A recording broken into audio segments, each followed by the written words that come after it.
Qandal Әке 1 bölüm. Mansur! Sen de cangaşı toylamaksın mı? Ben sana oturda terbiye.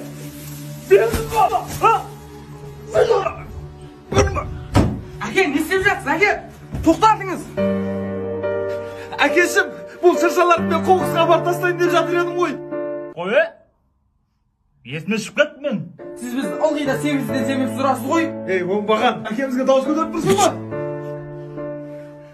Жарайсың ұлым, әкем үшін бауырыңнан бас тарттың.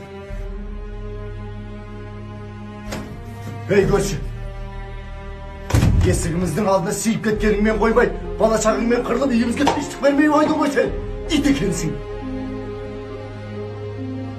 Жабылыңдар. Жарайсыңдар, ұр, бүйреңнен теп бүйреңнен. Жарай.